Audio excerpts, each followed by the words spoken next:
Video ini dan mungkin video setelahnya kemungkinan tidak akan sampai pada pembahasan naskah-naskah tua yang sezaman dengan pendiri klan Ba'alawi. Tapi video ini dan juga setelahnya sengaja saya bikin untuk menertibkan cara menelaah yang benar dalam membaca literatur abad ke-6, 7, 8 hingga abad ke-9. Untuk diketahui, cara penelaahan literatur abad tersebut cukup penting karena di sanalah insinuasi Ba'alawi terbentuk. Seperti Ba'alawi disebut oleh mimpi, Abdullah dan Ubaidillah adalah dua orang yang berbeda. Nasab Ba'alawi mencangkok ke nasab orang lain. Said alias Sakran berdusta dan dia adalah orang pertama yang menyantolkan nasab Ba'alawi sebagai keturunan Rasul dan macam-macam lah. Saya merasa permasalahan ini memang perlu diluruskan dan karena itulah video ini dibikin. Oh ya, seluruh penelitian ini didukung sepenuhnya oleh fundraising di Traktir. Terima kasih pada semua orang yang membantu belanja naskah-naskah sekaligus tools yang saya pakai untuk mempelajarinya. Mari kita mulai.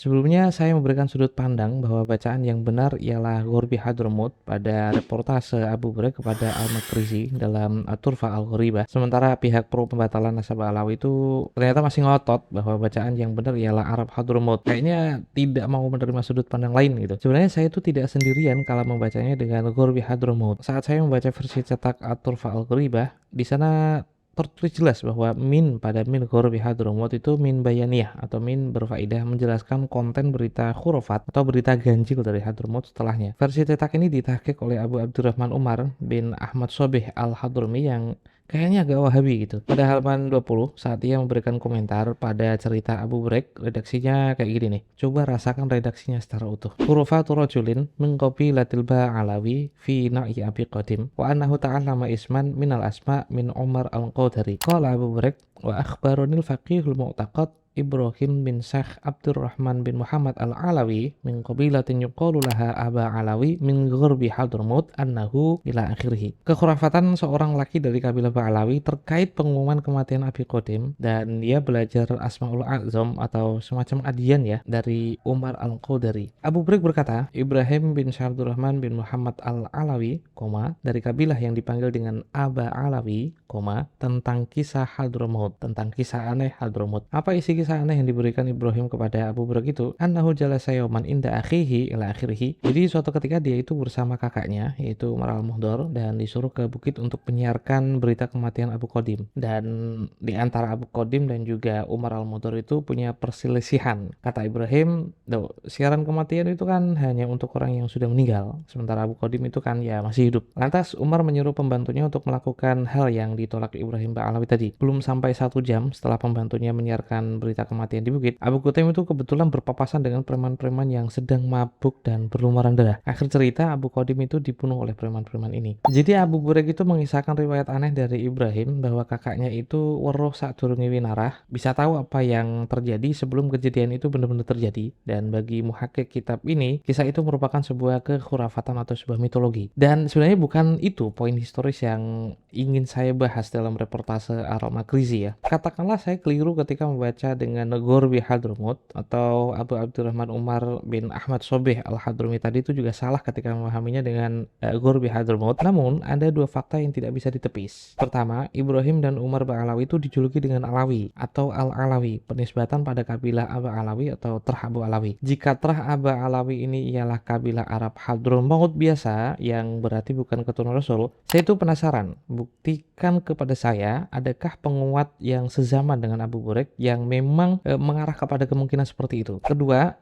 taruhlah min qabilatin yuqalu laha Aba Alawi ini min tafsiriyah atau min bayaniyah untuk Al-Alawi yang memberikan penjelasan bahwa Al-Alawi itu ditafsiri sebagai bukan keturunan dari Imam Ali ibn Abi Thalib. Sekali lagi, coba buktikan kepada saya, adakah bukti yang menguatkan kepada pengertian bahwa Al-Alawi di situ yang dimaksudkan oleh Abu Burek bukanlah Al-Alawi yang bermakna Imam Ali bin Abi Thalib. Karena jika main asal-asalan tanpa bukti pendukung sezaman, ya artinya Anda melakukan cocok logi, dan cocok logi itu nggak ilmiah, Kalau sudah nggak ilmiah itu ya tidak ada harganya, layu tabar. Oke, kita coba susun baik-baik hal yang perlu dijawab para penggugat Ba'alawi dengan dalil tersebut, sambil mengulas bagaimana seharusnya memahami reportase Abu Buraiq kepada Al-Makrizi. Kita tahu Alawiyin itu kan bisa berarti satu dari berbagai macam keturunan, salah satunya itu keturunan Imam Ali bin Abi Thalib. Ibrahim Ba'alawi ini yang kamu anggap orang Arab Hadramaut itu, yang tidak bermakna keturunan Imam Ali atau keturunan Rasul itu, dijuluki sebagai Al-Alawi oleh Abu Buraiq. Pertanyaannya, apa maksud Abu Buraiq dengan Al-Alawi di sini? Atau lebih tepatnya,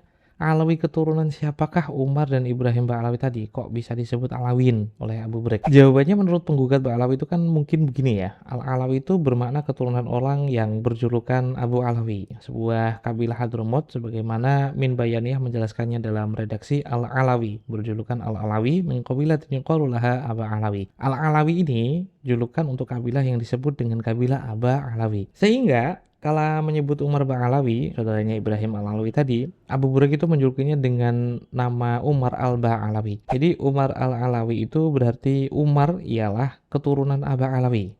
Jika kita memahami min qabilatin yuqalu laha Aba Alawi seperti pemahaman di atas. Nah, tepat di sini kita ajukan pertanyaan berikutnya, yaitu Abu Alawi itu kan disebut kunyah atau julukan yang memakai kata Abun, yang berarti bapaknya si Anu. Seperti Imam Ali bin Abi Thalib itu kan kadangkali dipanggil dengan julukan Abul Hasan, maknanya bapaknya Hasan, atau Abul Husain, maknanya bapaknya Husain. Baik Abul Hasan maupun Abul Husain itu kan mewakili sebuah nama. Nama aslinya itu kan Imam Ali, Ali bin Abi Thalib. Dia dijuluki dengan dua panggilan, yaitu Abul Hasan dan juga Abul Husain. Maka dengan kaidah yang sama, untuk Abu Alawi ini kan artinya bapaknya Alawi. Jika dia adalah kunyah atau julukan, tentu saja Abu Alawi ini bukan nama asli.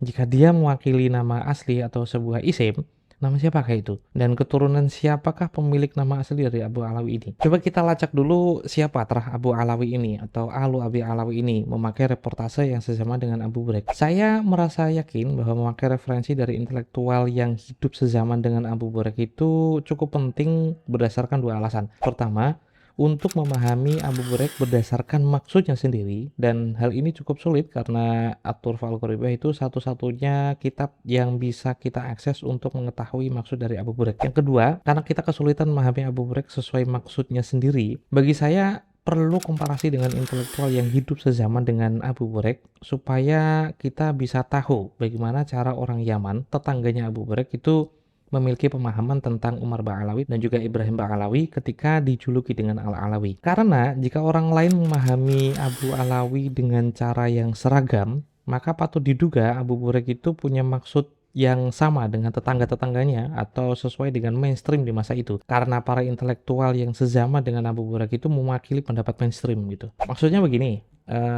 julukan Al-Alawi, julukan Asy-Syarif, julukan Al-Husaini, dan juga Al-Hasani itu kan mirip seperti julukan kiai yang disematkan kepada sebuah nama. Kata kiai itu bisa memiliki arti yang bermacam-macam. Meskipun sama-sama dijuluki kiai, namun antara Kiai Miftahul Akhyar, Kiai Slamet, Kiai Joko Piturun itu kan memiliki makna yang berbeda. Kemudian seorang teman yang memberitahu Anda bahwa ada seorang sepuh bernama Kiai Miftahul Akhyar.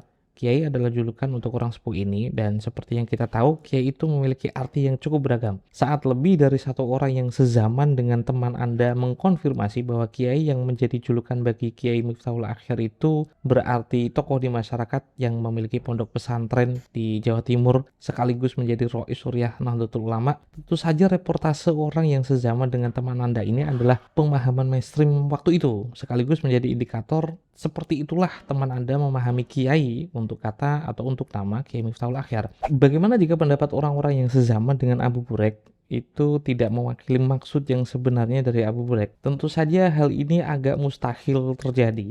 Akan tetapi, jikapun seluruh orang di zaman Abu Buraiq itu memahami dengan satu makna, sedangkan Abu Buraiq itu terbukti memiliki makna yang berbeda, maka julukan Al-Alawi bagi Abu Buraiq itu adalah julukan atau kalimat yang syadz atau menyelisihi mainstream tentu saja. Dalam riwayat hadis itu kan statusnya seperti hadis ahad. Saat hadis ahad itu menyelisihi hadis-hadis mainstream, hadis-hadis yang mutawatir dan juga hadis-hadis yang hasan yang jumlahnya lebih banyak daripada satu hadis ini, ya tentu saja tidak bisa dipakai. Kecuali memang maksud Abu Buraiq ini sama seperti dengan maksud dari pendapat mainstream, ya kita bisa sepakat tentang hal ini. Dan memang seharusnya seperti inilah cara yang dilakukan untuk memahami reportase Abu Buraiq sesuai maksud Abu Buraiq sendiri. Mari kita mulai. Al-Janadi itu kan sejarawan yang wafat sekitar tahun 730 atau 732.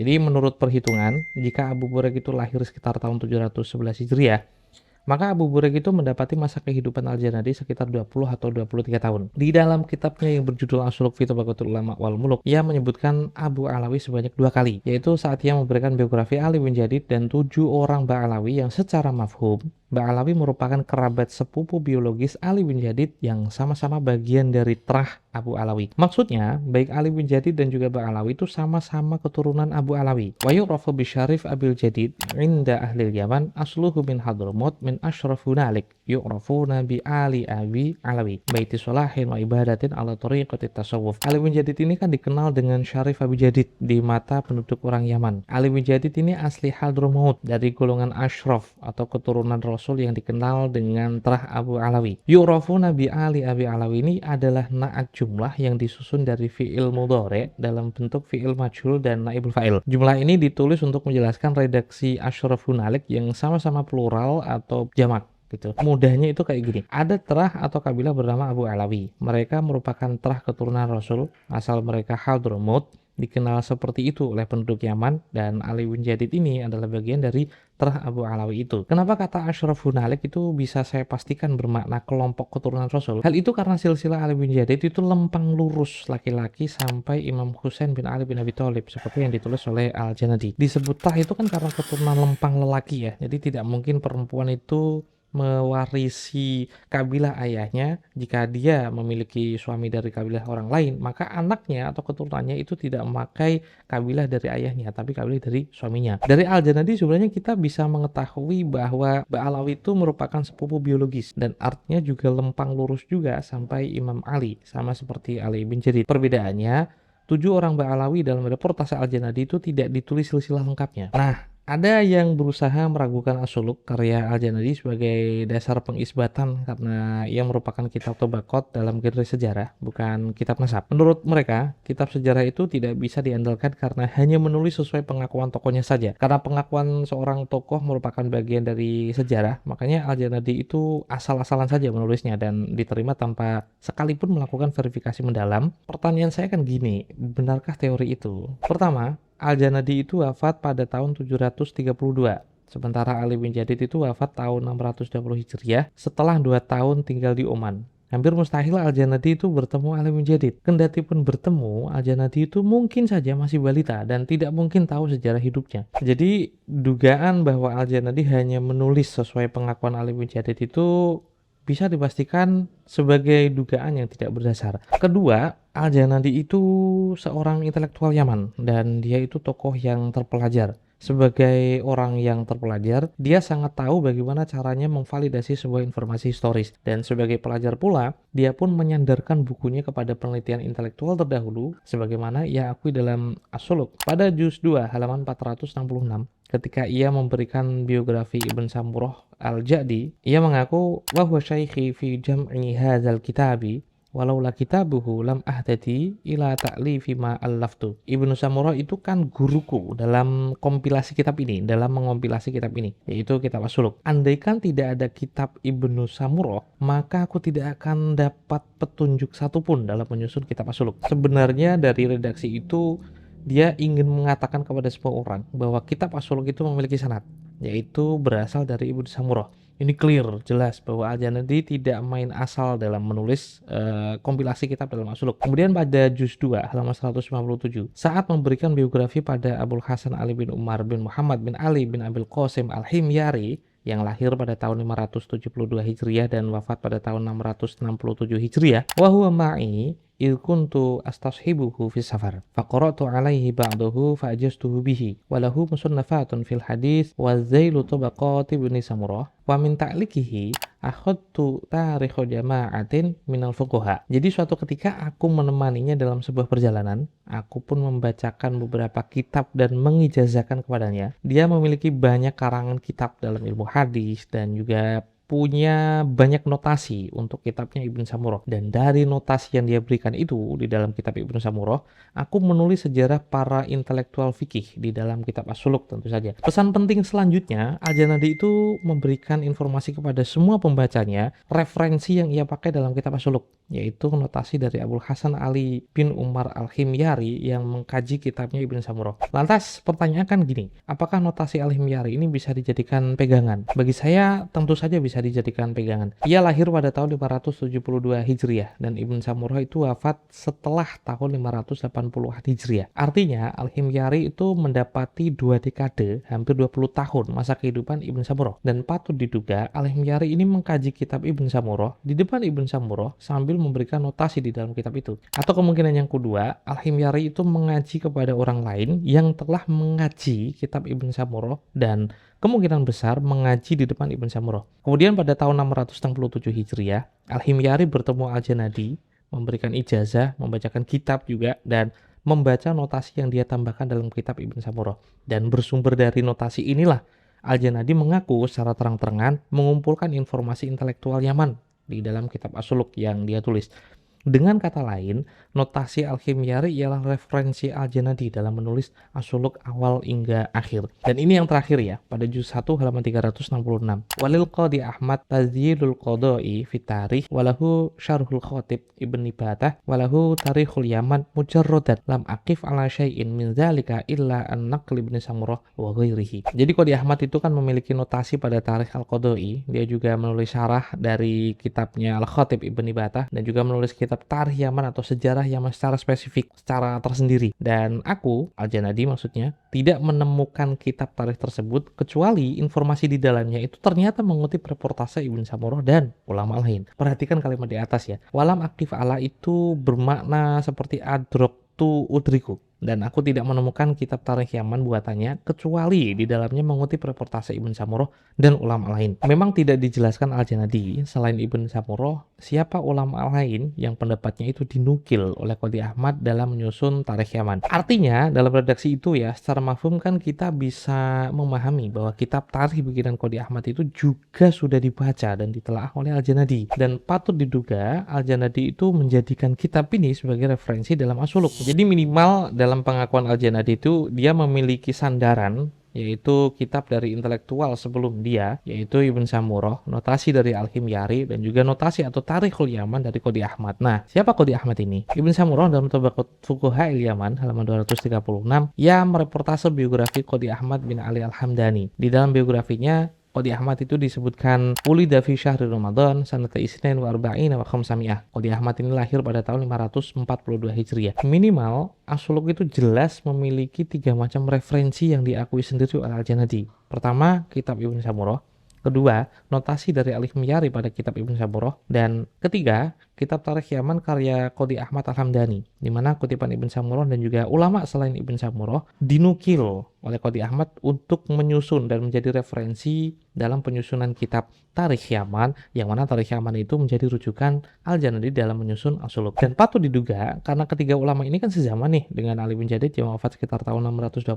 Al-Janadi lewat buku-buku itu, lewat referensi itu mendapatkan informasi tentang Ali bin Jadid, tentang Trah Abu Alawi dan tentang Ba'alawi. Artinya, pengetahuan Al-Janadi tentang Ba'alawi itu bukan muncul dari ruang kosong, tapi hasil telaah yang cukup matang dan sangat matang dari minimal 3 macam sumber yang telah disebutkan. Atas dasar itulah, setelah mengakui bahwa dia menyandarkan referensinya kepada 3 ulama di masa lalu sebelum dia dalam menyusun As-Suluk, kala dia mendengar 2 dari 7 orang Ba'alawi itu ada yang wafat kira-kira tahun 723 dan Abdullah Ba'alawi yang hidup sekaligus sezama dengan Al-Janadi. Al-Janadi itu tidak hanya memberikan testimoni kesalehan mereka, tapi juga mengisbat silsilahnya sejalur dengan Ali bin Jadid. Karena agak naif ya menurut saya jika menjustifikasi Al-Janadi sebagai sejarawan yang ceroboh atau menganggap Al-Janadi hanya asal menerima informasi tanpa sekalipun melakukan verifikasi sahih tidaknya informasi itu. Akhirnya, fakta bahwa Al-Janadi memiliki referensi dalam menulis As-Suluk, artinya As-Suluk itu memiliki isnad atau memiliki sandaran, fakta itu jauh lebih kuat daripada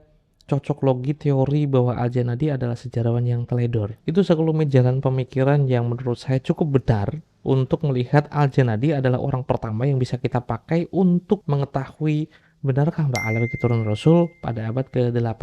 Saya Abbas, ini Pemanjangan Tol, sampai jumpa.